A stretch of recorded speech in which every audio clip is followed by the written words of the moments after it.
Olá, meus queridos, que bom estarmos aqui para mais uma aula. Nesse momento, nós vamos estar falando a respeito da inerrância bíblica.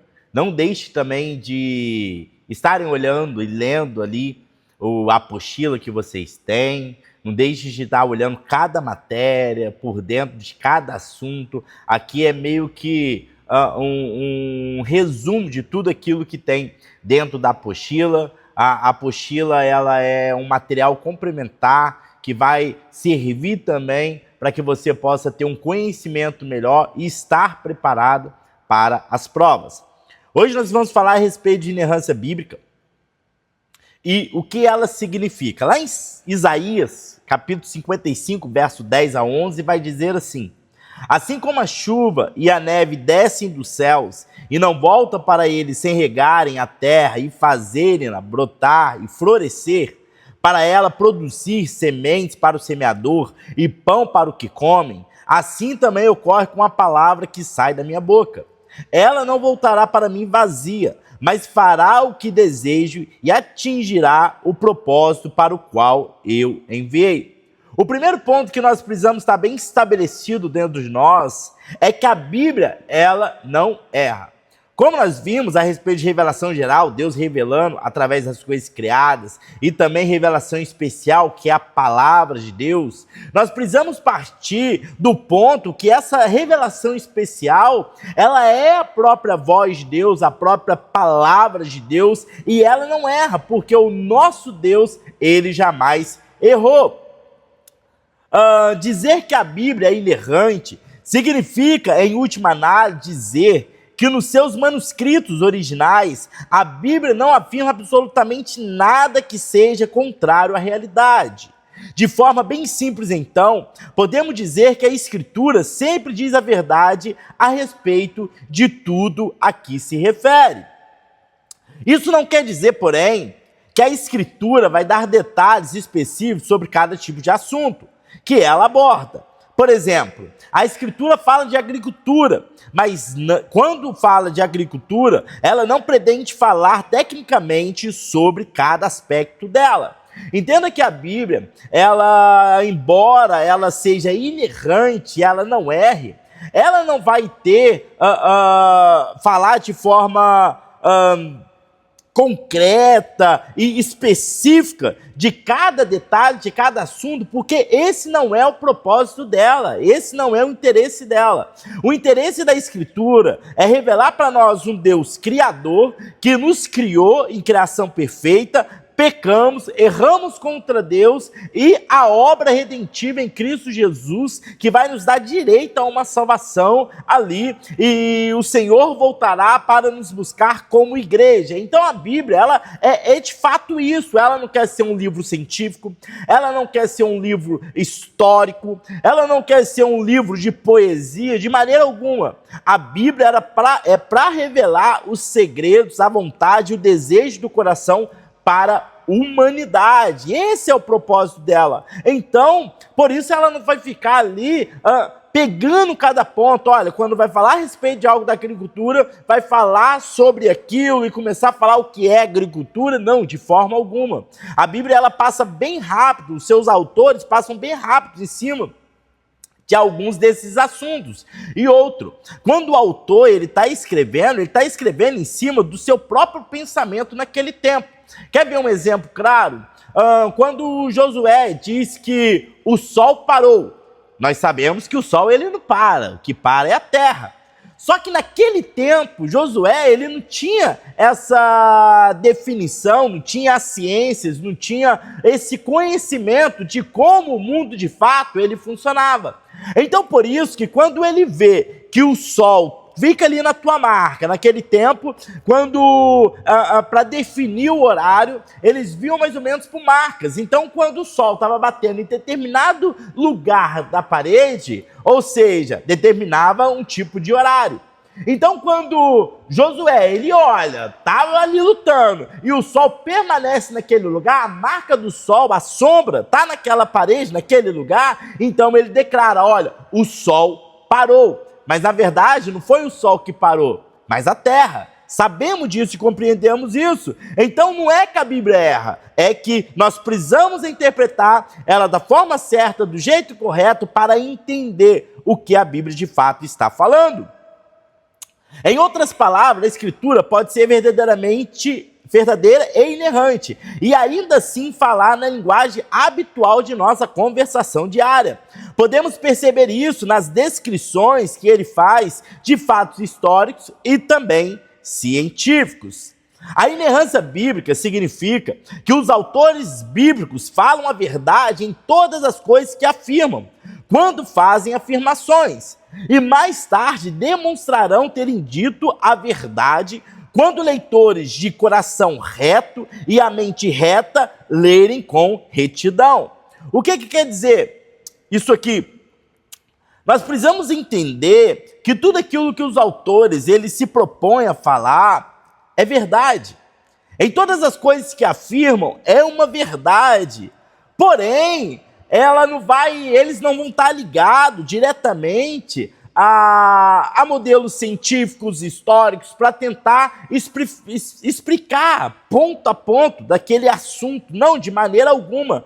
Porém, aquilo que interessa, aquilo que não envolve a ciência, tecnologia e por aí vai, a Bíblia, aquilo que ele diz a respeito do que Deus está falando, o que Deus está trazendo, a direção que Deus está dando, logo mais todos verão a verdade ali estampada dentro da Escritura.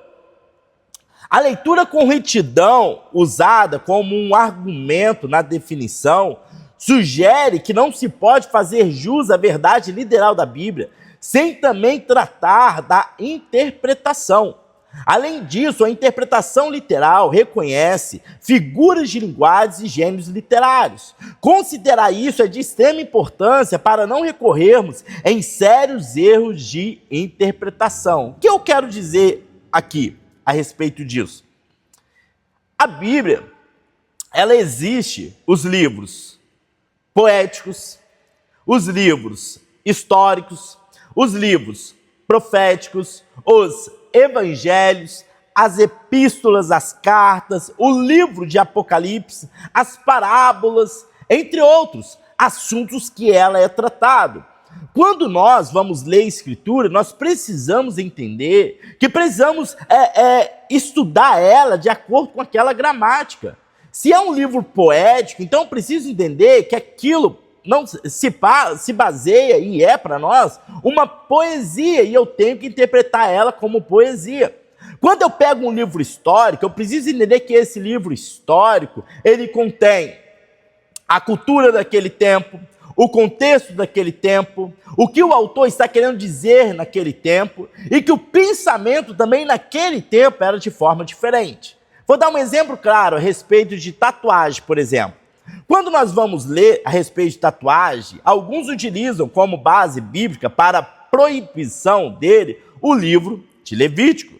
Mas ali, quando Deus estabelece essa lei, a gente vai ver que há várias ordenanças, e dentro delas a gente pode dividir em três principais, que são as leis governamentais, as leis ritualísticas e as leis morais. A lei governamental é a que falava que se uma mulher fosse pega em adultério, apedrejasse ela. Hoje, lógico, se você sabe que uma mulher traiu o esposo ou algo assim, ninguém vai tacar pedra nela, porque simplesmente o governo vem atrás de você, polícia, prisão e tudo mais. Por quê? Era uma lei governamental para aquele tempo, para aquele momento. Hoje, ninguém pega um cordeiro, né, e mata e sacrifica no altar e vem oferecer como oferta, de maneira alguma, porque era uma lei ritualística para aquele tempo, para aquele momento. E da mesma forma, a tatuagem, quando a Bíblia vai falar a respeito de marcas no corpo, não está falando a respeito de tatuagem, né, para ficar bem claro aqui, mas como alguns utilizam, né, como se fosse a tatuagem, ali eles faziam um corte no seu corpo para derramar sangue em adoração a outros deuses. Era uma lei ritualística que eles utilizavam naquele momento, naquele tempo, e não tem nada a ver com tatuagem. Porém, a lei moral de Deus, essa sim importa para nós, essa sim tem grande valor, e é essa que nós devemos tomar. na lei governamental é para cada tempo, a lei ritualística é para o Velho Testamento, para aquele tempo, para aquele momento de lei, e o que nós temos aqui é a lei moral. Essa importa para nós: não matar, não roubar, não adulterar, e por aí vai sendo estabelecido. Então precisamos entender e interpretar a Bíblia de forma correta, entendendo que ela não erra. Algo que é de importância, sem medida para nós, é compreender que a Escritura ela tem diversos tipos literários e que cada um deles deve ser lido dentro de sua proposta. A narrativa histórica deveria ser lida como uma narrativa histórica, a literatura apocalíptica como literatura apocalíptica, parábola como parábola e assim por diante, o que eu acabei de falar. O grande problema por trás disso tudo é que a ignorância do gênero literário e a falta de compreensão do tipo de escrita muitas vezes nos leva para longe do que foi pretendido pelo autor do texto. Em outras palavras, a escritura é completamente inerrante, seus intérpretes não. Então quero que você foque nessa parte aqui: a escritura não erra, mas seus intérpretes sim. Se você já foi de uma igreja por um tempo, principalmente antigamente, eu fui criado na igreja, apesar de novo, eu tenho ainda em mente, lembro, do período que mulher não poderia usar saia, não poderia usar calça, brinco, nem pensar, batom e maquiagem, nunca. Eu sou desse período. E nesse período, o que pastores pregavam e falavam era que quem estivesse usando esse tipo de coisa era considerada como uma prostituta, era o espírito de Dalila, e por aí vai, vários argumentos. E ai de quem aparecesse com alguma dessas vestimentas dentro da igreja, era excluído de fato daquele lugar. Porém, se passaram alguns anos e essas próprias igrejas, esses próprios pastores que condenavam, utilizando versículos bíblicos isolados, ganhando vários pretextos para explicar algo, esses mesmos, depois de um tempo, começaram a liberar. Não, agora as mulheres podem vir, entrar de calça, vai poder no início, né? Olha, pode apenas para a academia. Sem academia não pode. Olha, agora só pode para o trabalho. Fora do trabalho não pode. E por aí vai, criando várias regras, várias ideias ali para dentro daquilo. Mas o que eu quero trazer é, peraí, se antes era coisa do demônio, era coisa do maligno, era entendimento do diabo, e quem fizesse isso era uma prostituta e por aí vai, por que mudou depois? Por que agora pode? Antes não podia, mas agora pode. Peraí, a Bíblia mudou? A palavra de Deus mudou, a palavra de Deus ela errou por um período e eles consertaram? De maneira alguma. Os seus intérpretes erraram, pegaram a escritura e com textos isolados, fora da realidade, fora de um contexto, fazendo uma interpretação totalmente errada da escritura, criaram para si doutrinas e com isso feriram, machucaram, excluíram muita gente e fez com que pessoas tivessem uma certa rejeição para a igreja, para o cristianismo. Então, nós precisamos estar ligados a isso, que a Bíblia, ela jamais erra, a Escritura, ela jamais erra. Porém, nós, seres humanos, erramos ao interpretar de forma errada aquilo que a Escritura diz, ok? Então, que você possa estar por dentro dessa aula, pegar mesmo todo o conteúdo, tudo aquilo que foi passado a respeito de inerrância bíblica, ler a apostila aí, juntamente com as outras matérias que foram dadas até aqui, e qualquer dúvida, pode escrever aí a sua dúvida, o seu questionamento, que vai ser uma honra e um prazer poder respondê-los ali. Que Deus abençoe a tua vida e até a próxima aula.